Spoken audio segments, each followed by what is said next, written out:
Hey, you beat me to it. So good to have Ruth and Max. Thank you. They'll be back after the teaching. Yeah, and it is a beautiful day. Happy 4th of July. Um, it's what a gift to be here with all of you. What a gift to be in this building, in the community center, and to see all of your mostly happy faces. And I can tell getting together like this is very important. It's just important to see people face to face. And it's been obviously a challenging year. And I have found that the online environment has been quite life-giving during this time. I don't know how you found it, just watching the teachings. Those of you who participated in Talkback. Talkback was quite intimate in many respects via Zoom, surprisingly so. So that was a gift. And we're going to do Talkback, a live version, once we're done with this morning. So hang around for that. If you don't know what Talkback is, hang around and find out.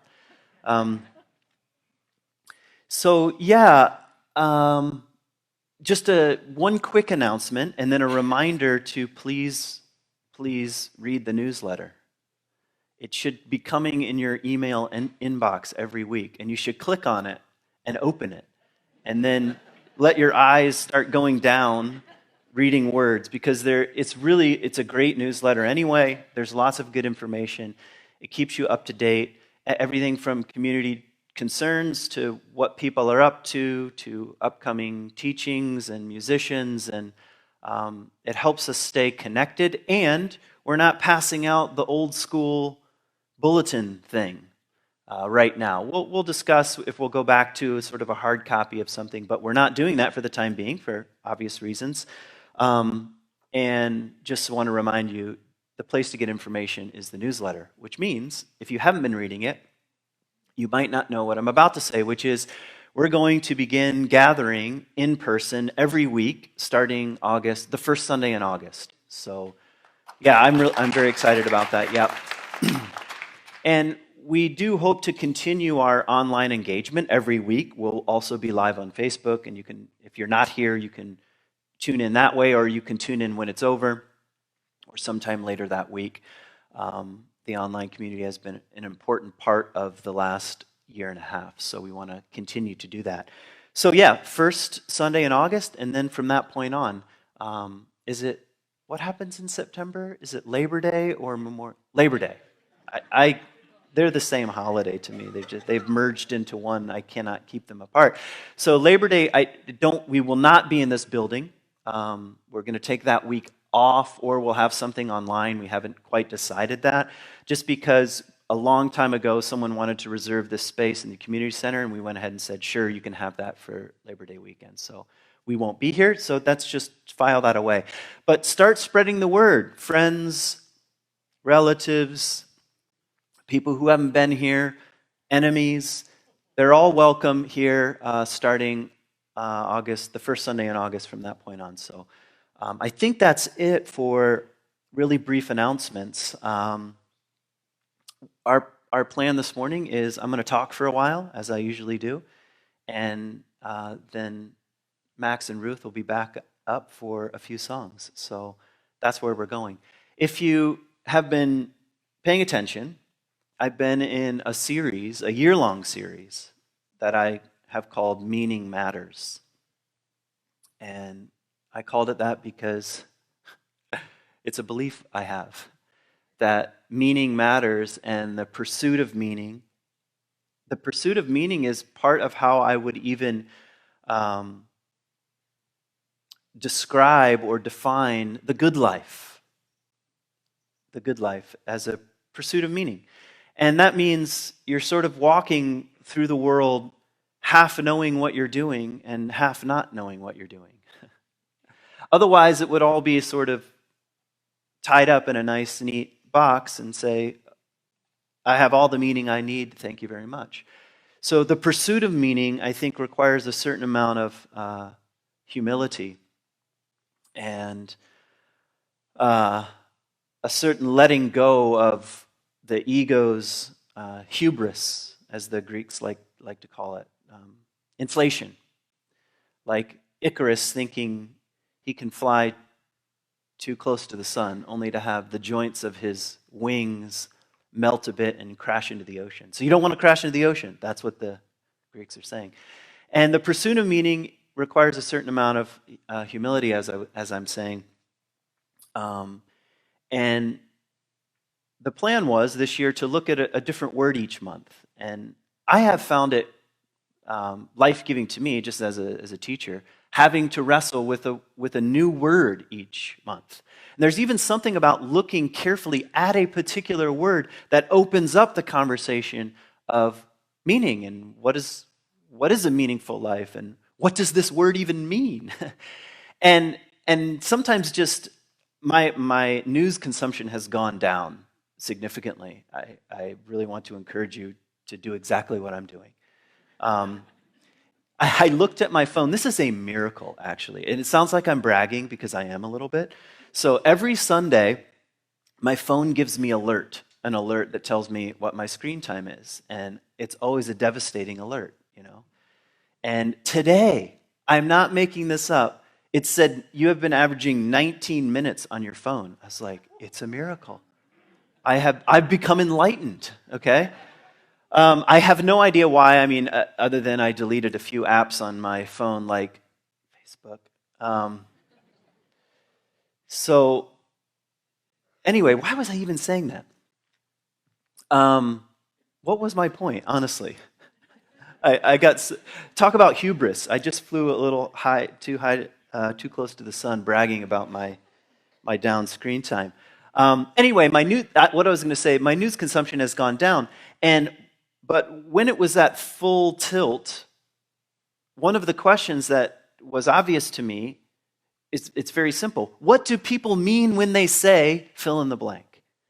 Especially in a world that's just filled with one-liners or tweets or cliches or just phrases. I don't know if it's always been like this, but it seems like more strongly than ever, we're a culture of phrases. I'm on this side of the divide, the political divide, and I use these kind of phrases. And I'm on this side, and I use these kind of phrases. And sometimes you just want to stop and say, what do you mean when you say? Or you could take that just personally. What do I mean when I say fill in the blank? So I'm just encouraging all of us to look carefully, to live the examined life, and to take a look at our language and what we're saying. And the word for this month is conversation. Conversation. And if we've learned anything from 2020 and 2021, it's just how wonderful and life-giving and generous the cultural conversation is. As soon as you say conversation, it probably strikes you as a value. Raise your hand if you think I'm just going to add some words, a deep, meaningful, real conversation with someone is a value you have. All right? Now, who wouldn't say that, honestly? And it's a value, and it probably is a value that transcends all political, social, racial divides. In fact, my guess is that it has something to do with the very core of our own human nature, to converse, to speak, to use language. Many, even animals and plants, by the way, in a kind of mysterious way, have a kind of language. Animals, it's a little more obvious. You're an animal, in case you wondered. But there's a language that's happening. But for sure, I think you would agree, there's something sophisticated about the nature of language when it comes to human beings. It's somehow part of our core makeup that is transpersonal and transreligious and global. It's part of how we come to know who we are in the world by engaging in conversation, by using speech and language. By the way, this just popped into my head. The opening few verses of Genesis in the Bible, it says that God, or Elohim, as he's called in the first chapter, which means it's a plural word, so that's a little confusing, but it says gods is the literal translation there in the first chapter. Anyway, it says used word, language, and God spoke, and God said, and something happened. Now, whether you believe in God or not is not relevant for the point that I'm going to make right now. The point is, if our ancestors imagined the divine, and at the very center of the divine, speech, creating things, what does that tell you about how they understood human beings and human nature? Especially because it says in the same chapter that human beings are created in the image of God. Well, what does that mean? Well, in part, we create the world by using speech, in a sense. Now, not in the same way. I don't say, let there be a bluebird, and there's a bluebird. I just mean, but by the act of speaking and conversing and naming and dialoguing with, it's like the world is created. Do you get what I'm saying? So there was, in the ancient mind, we could say there was something very close to speech and language and divinity itself. You're doing what the gods do when you use words. Man, if only I'll just pick on politics because it's so easy, if only our politicians thought about their own language as being divine-like, they might slow down on kind of the harsh, bullying, shaming rhetoric that's often used.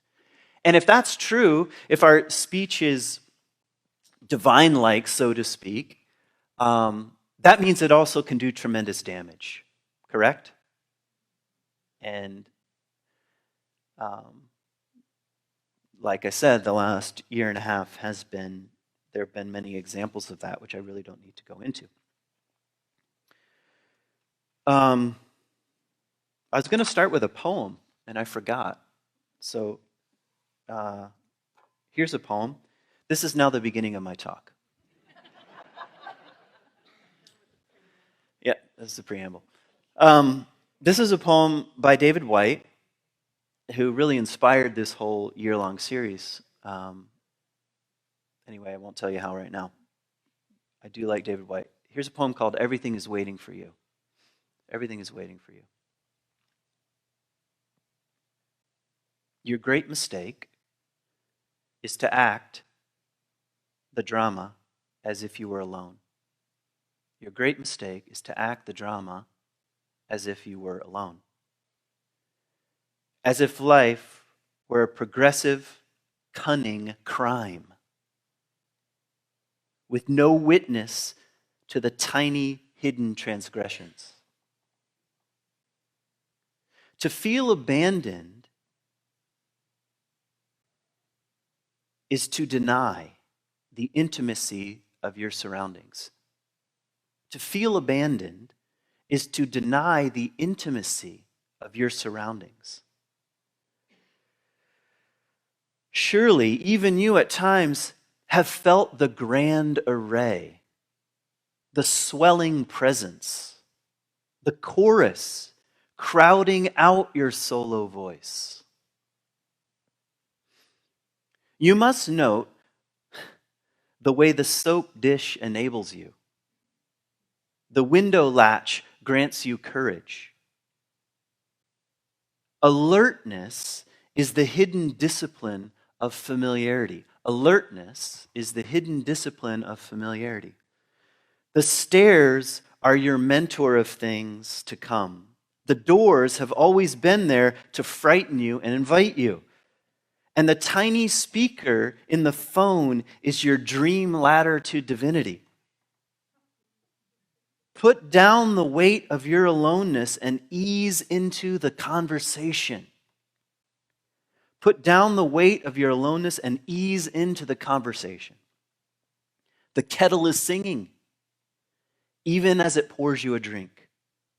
The cooking pots have left their arrogant aloofness and seen the good in you at last.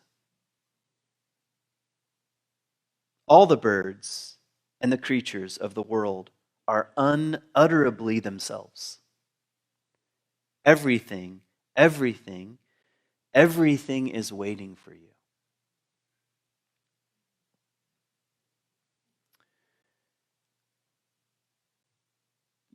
You can feel the intimacy of his vision of life and what's possible and what kind of conversations await. And he's expanding out the notion of conversation beyond the one you might have face to face with another two-legged creature.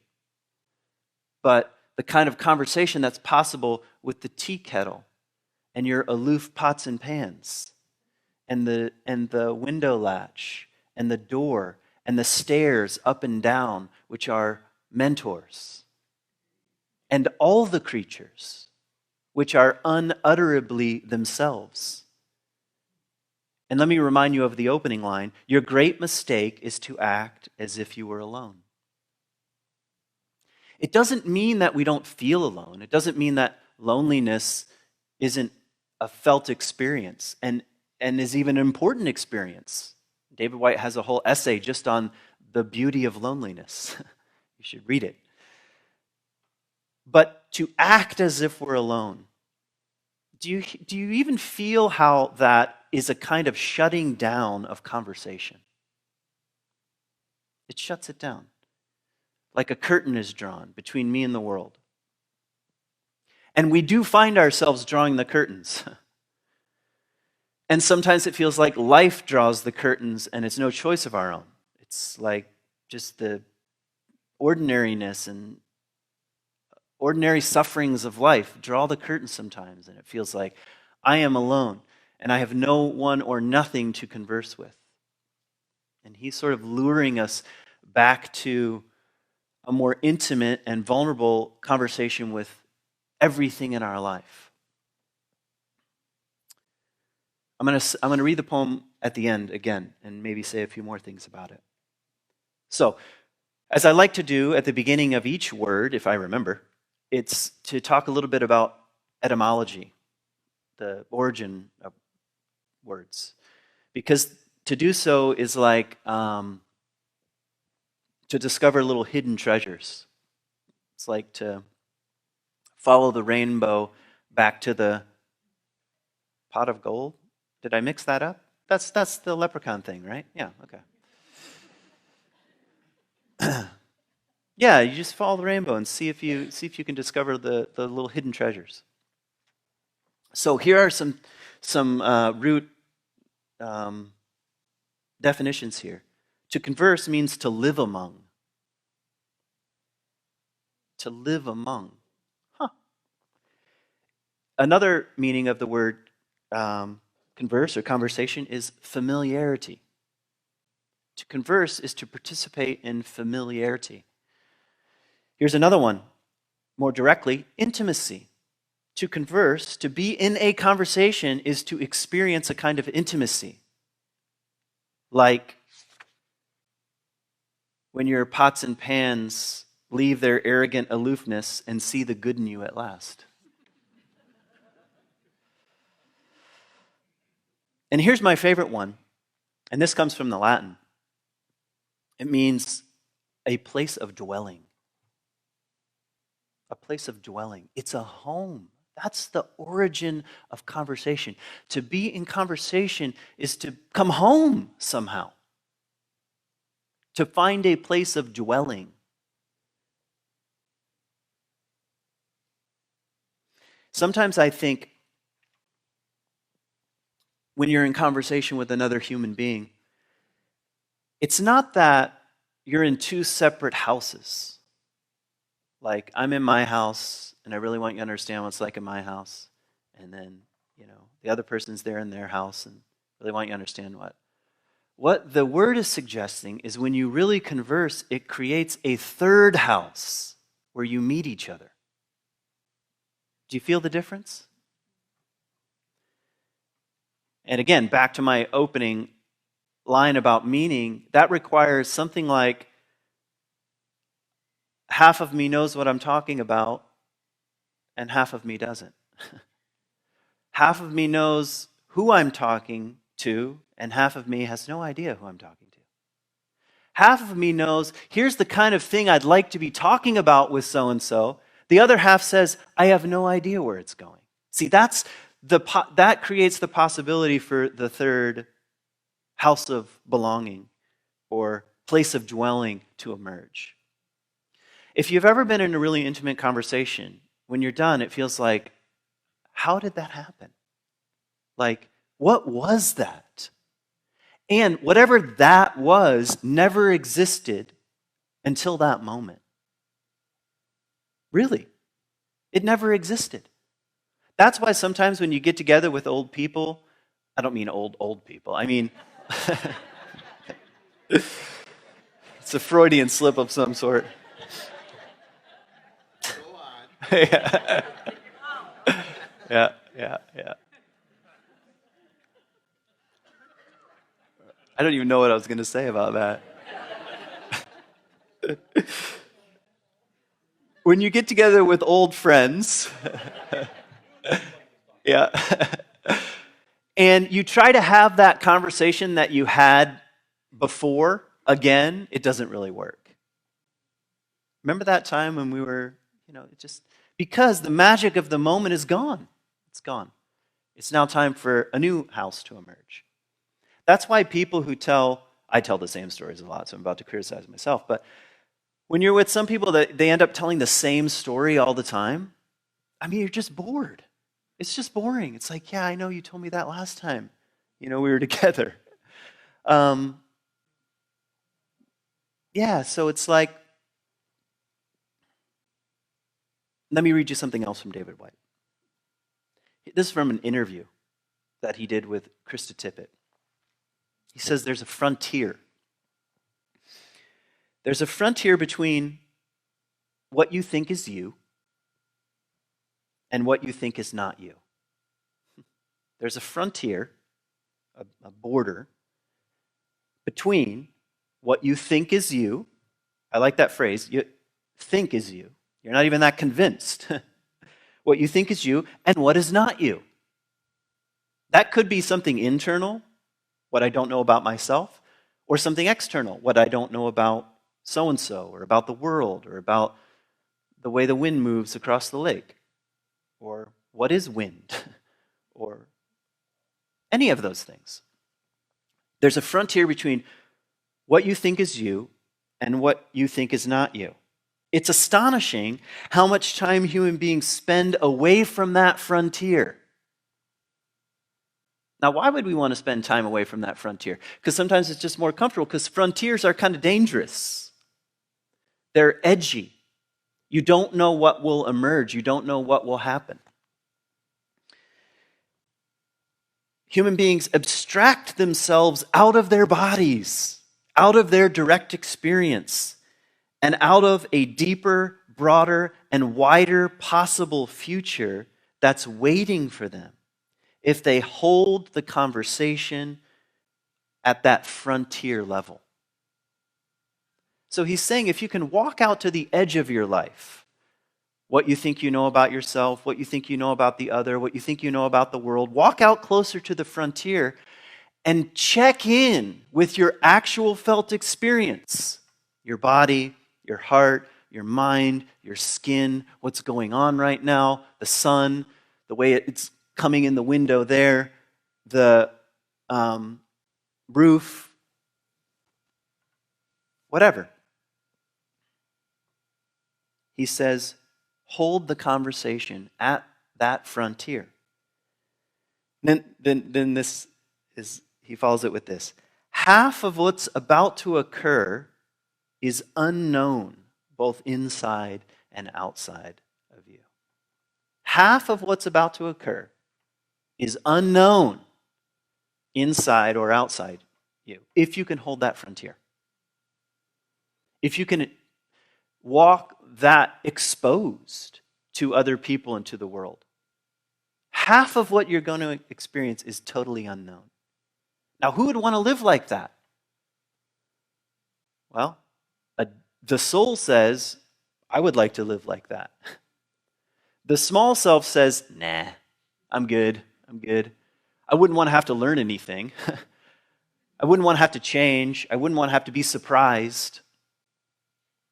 But the soul says, yep, I want to live on the edge. I want to live on the frontier. And that's what having a good conversation is like. But much of what passes as conversation is not really on this frontier. I'm just going to give you some examples. You can probably think of your own. What I'm talking about is not the same as just talking with someone. Right? Because just talking with someone is just talking with someone. You might not actually be interested in that person. You might be just following the social protocols. You might not be willing to expose anything about who you are or your own fears or your own doubts or whatever. So just because you talk a lot, don't give yourself a free pass. I converse all the time. You might just be talking. Here's a way to clue into what I'm describing. And we all do this. I'm guilty of this too. If you're in a conversation with someone and you feel like you're using them for something, it's not a conversation. Really, it's not. You're just needing affirmation or whatever. And sometimes we all need affirmation, but it's not a conversation like I'm talking about here on the frontier, where half of what you are experiencing is unknown. They could be anybody. It's like a pawn. Well, it's like using someone to process your day. At a certain point, it doesn't matter who it is. You might as well just be talking to the wall or your dog. And the dog is probably a better idea. Or if you've ever been in a conversation, I would ask you to raise your hand or point fingers, but don't do that. But you feel like this person isn't really talking to me. They're using me for something. You might not even say it that directly, but it feels like I could be here or not be here. My response is not really that important. Sometimes you can tell when you're in a conversation like this, and you're just saying,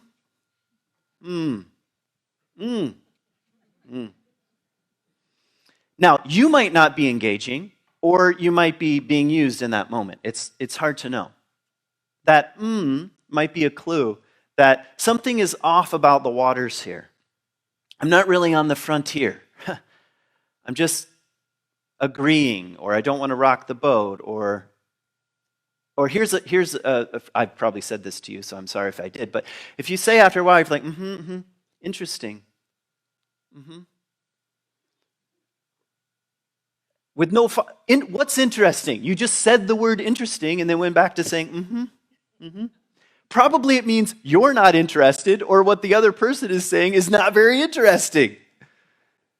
I know it's a filler in conversation, but we're looking carefully at the words that we often use. Let me see, I wrote down some other examples. I'm not going to give you an exhaustive list here. Here's an example. Waiting to get in your story or thought. That's not a conversation on the frontier. Waiting to get in. Ooh, I know. As soon as there's a break here, I'm going to tell them that one thing, and watch their heads explode, or whatever. I don't know. But you obviously know what I'm talking about. I already mentioned needing others to process, either affirm or deny what's happening. Now, sometimes you do need some help processing things, but again, that's not a conversation on the edge of the frontier, oftentimes. Here's another example. Talking and talking with no attention to the room you're in, to the clouds, to the smells in the air, to the others that are sort of all around. In other words, with no attention to what's actually happening. You can try this sometime. Next time you're on a walk with someone, try to check in with other things that are happening besides words that are being spoken. Because if it's just the words, go into your room, close the door, turn the lights off, and get on the phone. then you just have the words. But if you're walking around outside or you're sitting in a coffee shop, there is a wider and deeper and broader conversation happening whether you're aware of it or not.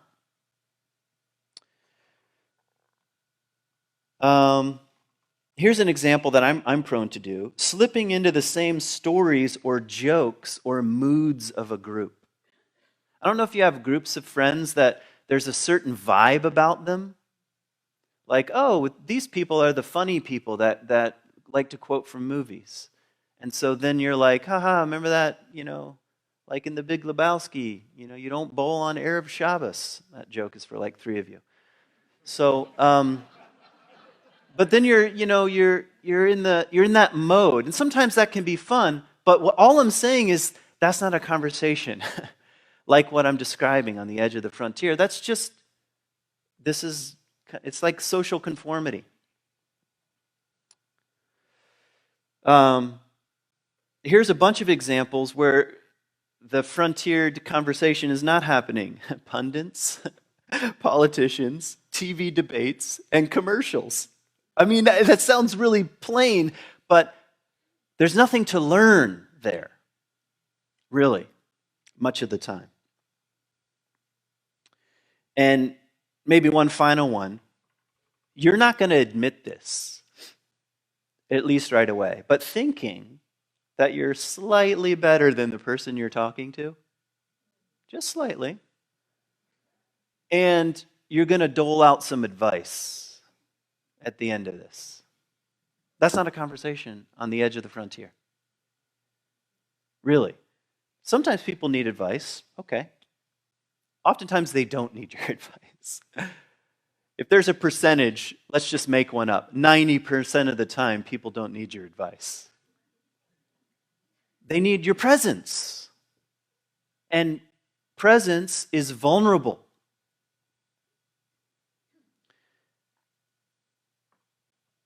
That's enough for now. So I have a practice that I'm going to suggest you try sometime. And then I'm going to read the poem again. The practice is called, we use it in Animas Valley Institute, where I do guide training for outdoor stuff. We call it talking across the species boundaries. Right? It's actually a line from Gary Snyder. He encourages people to talk across the species boundaries. Let me translate that. Go talk to trees and birds and flowers and dune grass and parking lots and stones and bricks and anything. So I'm going to describe some features of the practice, but I really am saying go and do things that if your neighbors see you do, they will think you've gone insane. Go and talk across the species boundaries. Have a conversation, because if you can begin to do it in the natural world, you might be able to do it in the other thing that is also the natural world, which is in conversation with other human beings. So the short of the practice is you go out and you talk to plants and animals. And what do I mean by talk? Well, in part, I mean open yourself up to the presence of any other thing and let yourself be surprised. You can do this in your backyard. You don't have to go to Yellowstone. By the way, I leave this Tuesday for Yellowstone, so I'm very excited about that. It can be anywhere. I mean, the world is full of surprises, from the tea kettle to your pots and pans to the birds that, are just outside your window. So anyway, you open yourself up to a conversation. And I'm just going to give you examples, because it's not like talking across the species boundaries is a very loose practice. It's not like take these 5 steps, okay? All you have to do is do it. Really, it's that simple. So here are things that help me. Go outside and wander around as if you have no plan. That's a good way to start. Wander around. And I mean really wander. Like, oh, I feel like going this way, so this way. I feel like going. Just wander around as if you. And when something strikes you, anything at all, causes the most subtle pause in your attention, stop what you're doing and give that other attention. It could be you come around a corner and you see a silver maple that you've never seen before, and it's 2 houses down. Like you have never seen it. Really, you've never seen it. It's just all of a sudden there. And you're like, I have never noticed that before.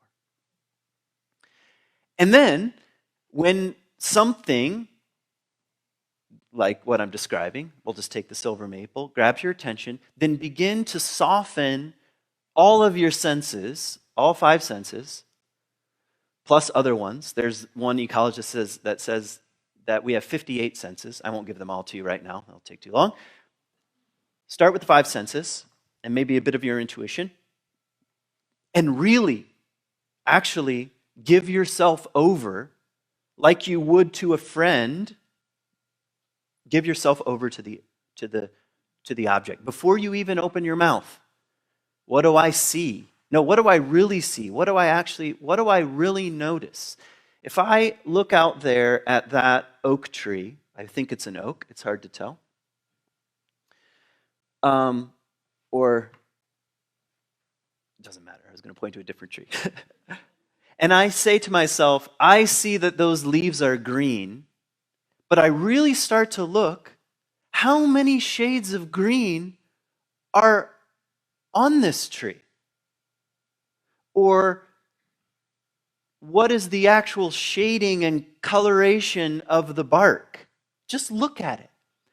And then listen, what do I hear? Is it creaking? What's the sound of the wind through the leaves of an oak?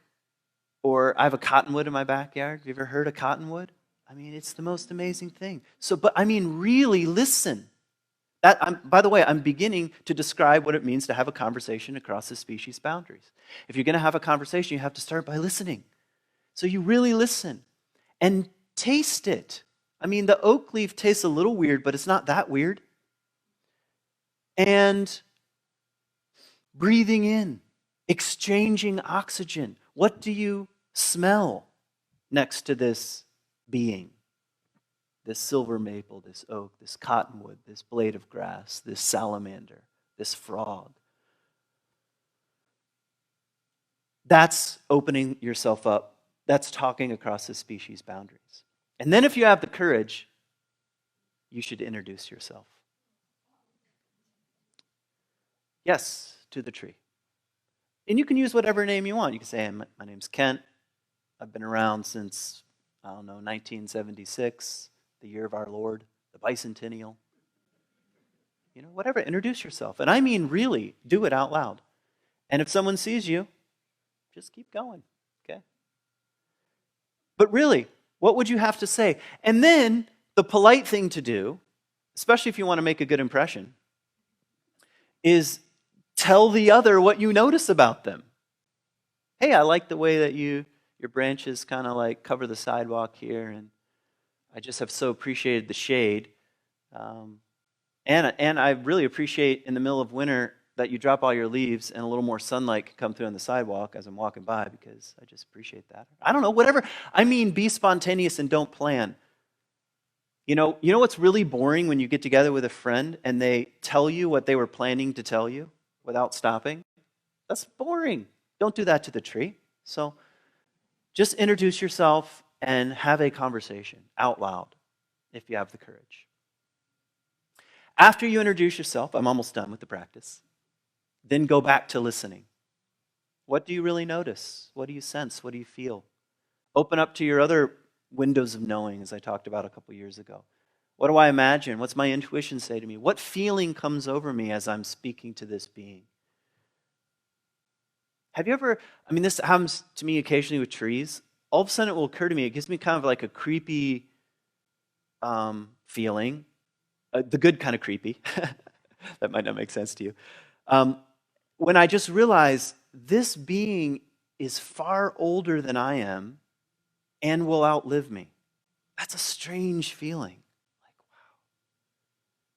There are trees, my house was built in 1850.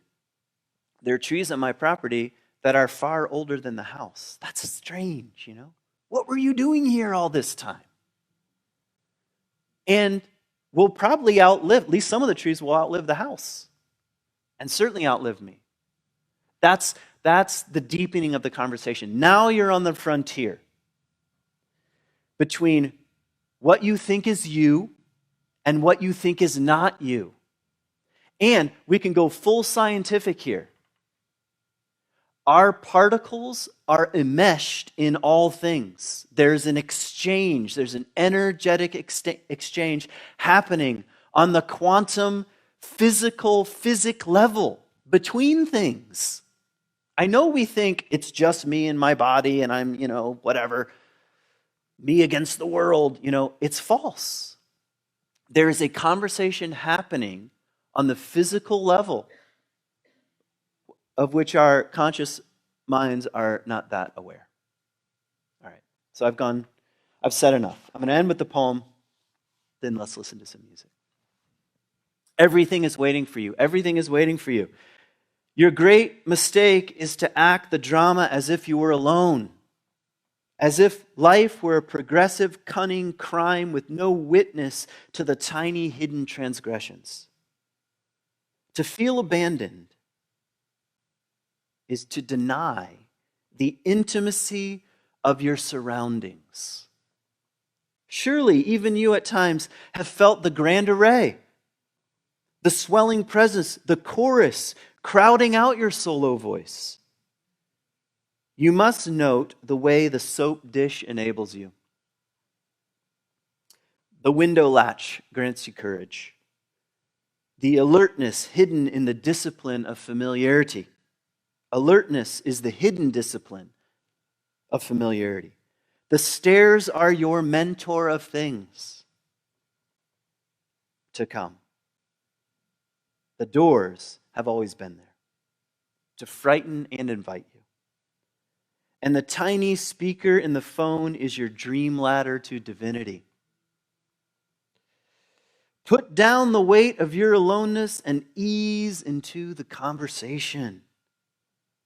The kettle is singing, even as it pours you a drink.